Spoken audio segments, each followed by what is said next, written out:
Did you know that mindfulness has been associated with lower levels of neuroticism, depression, and anxiety, and higher levels of self-esteem, vitality, and authenticity?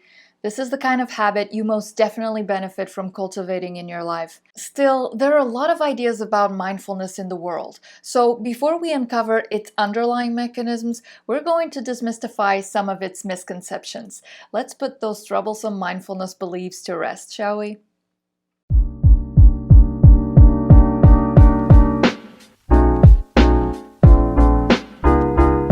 Hi again. Welcome back to our Shine Collective. My name is Liz, and as always, we're here to support your conscious evolution with our emotional well-being series. Now, let's dive right into the many mix-ups we make when thinking about mindfulness. Mindfulness does not mean to relax. This might sound strange because many people associate meditation and mindfulness with relaxation. We can indeed feel relaxed and even experience some relief or less tension in our bodies. Still, the goal of mindfulness is not to relax. Becoming relaxed is more like a byproduct of the practice. Although related, mindfulness is not equal to meditation.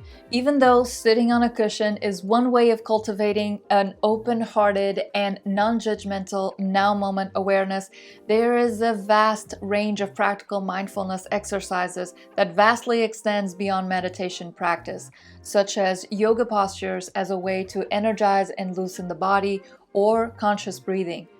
Furthermore, mindfulness can be practiced informally by integrating it into our everyday lives while walking, eating, dancing, singing, doing the dishes, brushing your teeth, amongst many others.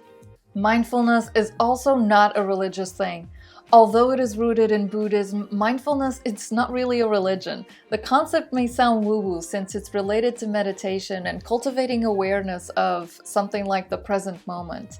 However, mindfulness has been investigated scientifically and proven to promote metacognitive awareness or awareness of our thoughts, decrease in rumination, and improvement in our capacity to focus our attention, which increases our toolkit of strategies to effectively regulate our emotions and process our feelings.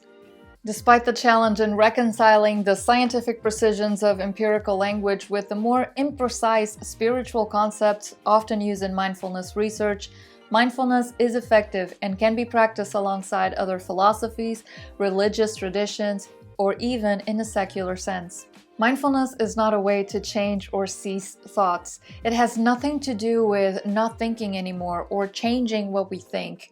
Instead, it's about holding space in our awareness of our mind's chatter, observing the narratives it creates, and reflecting on how they shape our understanding of ourselves and the world. Don't worry if it sounds too vague. This is something we will discuss in later videos. Some people believe mindfulness is difficult. They heard all these stories about people with 10,000 hours of meditation experience or have read about the skills that are essential for mindfulness and they believe is too hard. But the reality is that mindfulness is a skill that can be learned at any age or intellectual ability, just like any other skill, through intention and repetition. Now, notice we mention intention as a necessary tool to develop mindfulness. That has to do with the fact that Western society in particular is the very essence of mindlessness, fast-paced and result-oriented with a focus on doing rather than being, where most of us are constantly ruminating over the past or busy worrying about the future. Therefore, it's incredibly challenging for some of us to focus on the present moment. And despite mindfulness being a skill we can develop, it is not an easy practice. Mindfulness does not mean living solely from this now moment. Oftentimes when we hear about the connection of mindfulness to the present moment, we assume that this practice is all about being in the present moment. And to a certain degree, it is. But here's the thing. Our minds rely on our memories to make sense of what we experience, even if it's something new. I had that experience firsthand a few years ago, if you allow me to share my personal experience on this topic. I was in Copenhagen at the time celebrating the New Year's and I had smoked some marijuana, and let's just say that it took me on a really bad trip. The thing about the experience is that it was as frightening as it was enlightening. And that was because my mind was hyper-focused on a deep state of present moment awareness. I remember feeling so overwhelmed that I attempted to jot down what the experience was like, but I couldn't even finish a sentence. Everything that was happening, including the Bill Murray Netflix Christmas special that was playing in the background, was very, very real.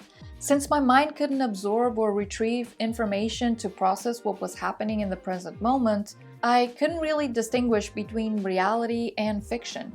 It was like I had no filter between my conscious and unconscious mind.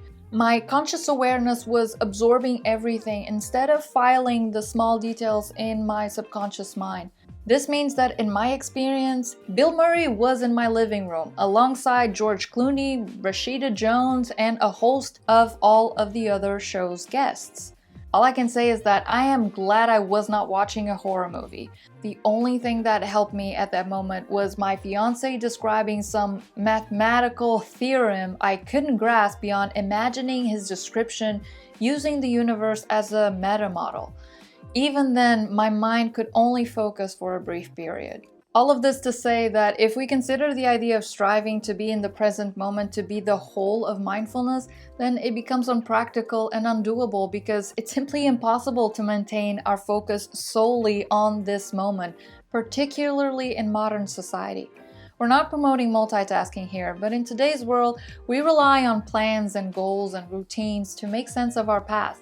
The idea of mindfulness is to exercise our attention to be more flexible, so we can then strike a balance between reflecting on our past, to organize our lives in a way that allows us to be present for the task at hand in the present moment, which in turn will pave the way towards our desired future. Mindfulness is fundamental to understanding ourselves, our thoughts and feelings, and what is important to us. This self-knowledge expands our self-awareness, which, as we have discussed in previous videos, is the first component of emotional intelligence, and it's the basis for developing all of the other emotional intelligence skills such as compassion and empathy. As we open our attention to the present moment, we can tap into our emotional triggers and recognize our gifts and resistances, painting a clearer picture of our motivations in life. This practice offers us a way to retrain unhelpful cognitive and emotional responses while being gentle with ourselves, especially when shame-based responses attempt to sabotage our efforts. By practicing regularly, mindfulness teaches us to be more patient with ourselves and defer instant gratification, to wait with grace and be aware of the impermanence of things. Practicing mindfulness can also enable us to become more thoughtful and deliberate rather than reactive in our interactions with others.